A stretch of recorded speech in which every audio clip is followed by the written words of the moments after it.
Chapter 9. A Supreme Moment. Emily came downstairs laggingly, feeling that all the color and music had somehow gone out of life, and that it stretched before her in unbroken grayness.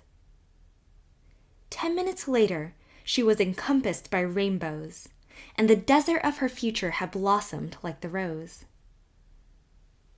The cause of this miracle of transformation was a thin letter which Aunt Ruth handed to her with an Aunt Ruthian sniff.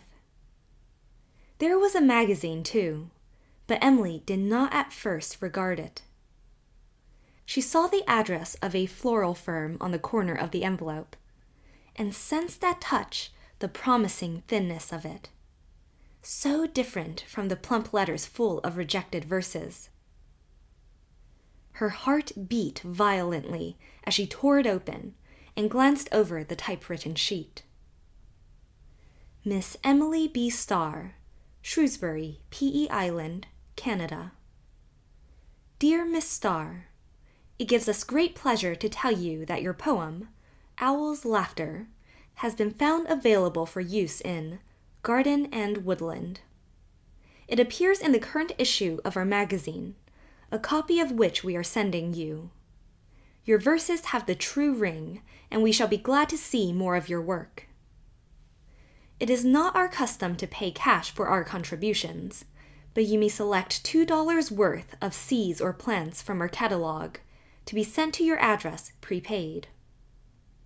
Thanking you, we remain, yours truly, Thomas E. Carleton and Company. Emily dropped the letter and seized upon the magazine with trembling fingers. She grew dizzy. The letters danced before her eyes. She felt a curious sensation of choking. For there on the front page, in a fine border of curlicues, was her poem, Owl's Laughter, by Emily Bird Starr. It was the first sweet bubble on the cup of success, and we must not think her silly if it intoxicated her. She carried the letter and magazine off to her room to gloat over it, blissfully unconscious that Aunt Ruth was doing an extra deal of sniffing. Aunt Ruth felt very suspicious of suddenly crimsoned cheek and glowing eye, and general air of rapture and detachment from earth. In her room, Emily sat down and read her poem as if she had never seen it before. There was, to be sure, a printer's error in it that made the flesh creep on her bones. It was awful to have Hunter's Moon come out as Hunter's Moan. But it was her poem, hers, accepted by and printed in a real magazine, and paid for. To be sure, a check would have been more acceptable. $2 all her own, earned by her own pen, would have seemed like riches to Emily. But what fun she and Cousin Jimmy would have selecting the seeds! She could see in imagination that beautiful flower bed next summer in the New Moon Garden, a glory of crimson and purple and blue and gold. And what was it the letter said? Your verses have the true ring, and we shall be glad to see more of your work. Oh, bliss! Oh, rapture! The world was hers. The alpine path was as good as climbed. What signified a few more scrambles to the summit? Emily could not remain in that dark little room with its oppressive ceiling and unfriendly furniture. Lord Byron's funereal expression was an insult to her happiness. She threw on her wraps and hurried out to the land of uprightness. As she went through the kitchen, Aunt Ruth, naturally more suspicious than ever, inquired with markedly bland sarcasm, "Is the house on fire, or the harbor?" "Neither. It's my soul that's on fire," said Emily, with an inscrutable smile. She shut the door behind her, and at once forgot Aunt Ruth and every other disagreeable thing and person. How beautiful the world was! How beautiful life was! how wonderful the land of uprightness was. The young firs along the narrow path were lightly powdered with snow, as if, thought Emily, a veil of aerial lace had been tricksily flung over austere young Druid priestesses forsworn to all such frivolities of vain adornment. Emily decided she would write that sentence down in her Jimmy book when she went back. On and on she flitted to the crest of the hill. She felt as if she were flying. Her feet couldn't really be touching the earth. On the hill she paused and stood, a rapt, ecstatic figure with clasped hands and eyes of dream. It was just after sunset. Out, over the ice-bound harbor, great clouds piled themselves up in dazzling iridescent masses.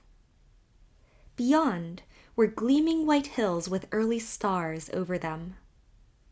Between the dark trunks of the old fir trees to her right, far away through the crystal evening air, rose a great round full moon. "It has the true ring," murmured Emily, tasting the incredible words anew. "They want to see more of my work. Oh, if only Father could see my verses in print." Years before, in the old house at Maywood, her father, bending over her as she slept, had said, "She will love deeply, suffer terribly. She will have glorious moments to compensate." This was one of her glorious moments. She felt a wonderful lightness of spirit, a soul-stirring joy in mere existence.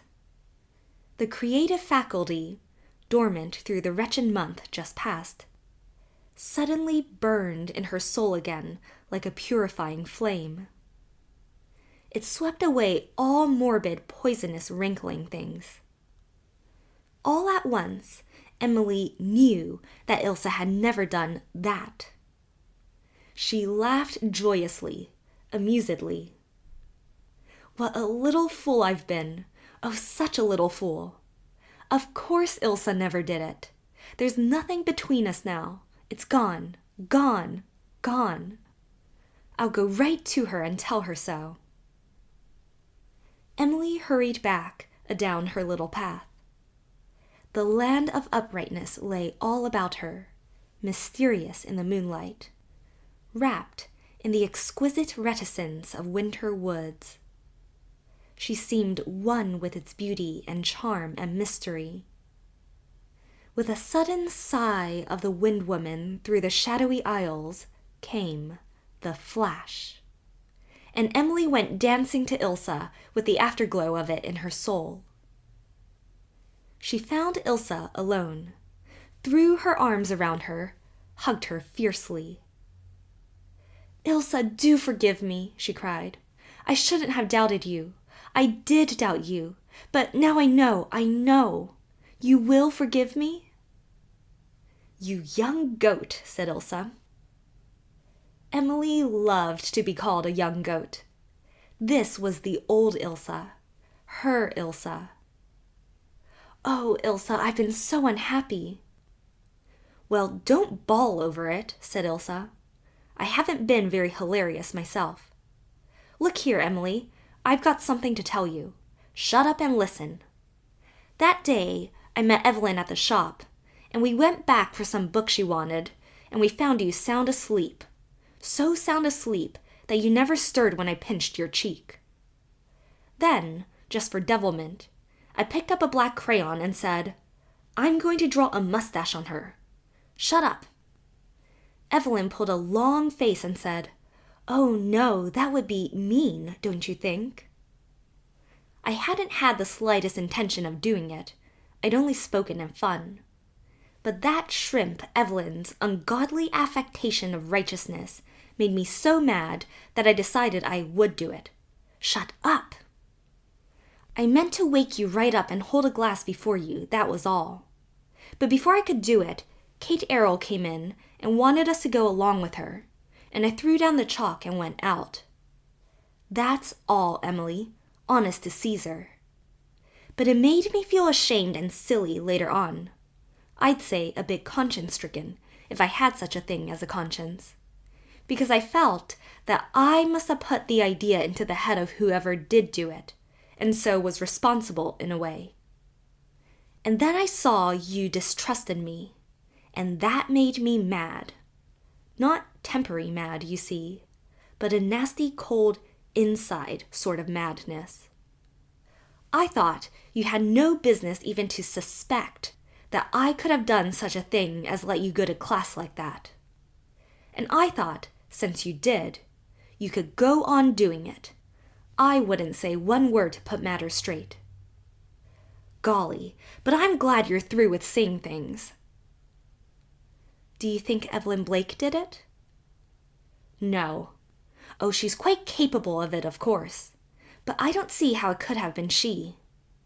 She went to the shop with Kate and me, and we left her there. She was in class 15 minutes later, so I don't think she'd have time to go back and do it. I really think it was that little devil of a May Hilson. She'd do anything, and she was in the hall when I was flourishing the crayon. She'd take the suggestion as a cat laps milk.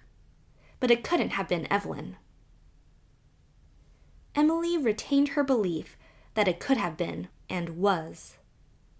But the only thing that mattered now was the fact that Aunt Ruth still believed Ilsa guilty, and would continue so to believe. Well, that's a rotten shame, said Ilsa. We can't have any real chum talks here. Mary always has such a mob in, and E.B. pervades the place. I'll find out who did it yet, said Emily darkly, and make Aunt Ruth give in. On the next afternoon, Evelyn Blake found Ilsa and Emily in a beautiful row. At least, Ilsa was rowing, while Emily sat with her legs crossed and a bored, haughty expression in her insolently half-shut eyes. It should have been a welcome sight to a girl who disliked the intimacies of other girls. But Evelyn Blake was not rejoiced. Ilsa was quarreling with Emily again.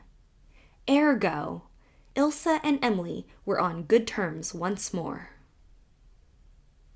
I'm so glad to see you've forgiven Ilsa for that mean trick, she said sweetly to Emily the next day. Of course, it was just pure thoughtlessness on her part. I've always insisted on that. She never stopped to think what ridicule she was letting you in for. Poor Ilsa is like that. You know I tried to stop her. I didn't tell you this before, of course. I didn't want to make any more trouble than there was. But I told her it was a horribly mean thing to do to a friend. I thought I had put her off. It's sweet of you to forgive her, Emily dear. You are better-hearted than I am. I'm afraid I could never pardon anyone who had made me such a laughing-stock. Why didn't you slay her in her tracks, said Ilsa, when she heard of it from Emily. I simply half shut my eyes and looked at her like a Murray, said Emily. And that was more bitter than death.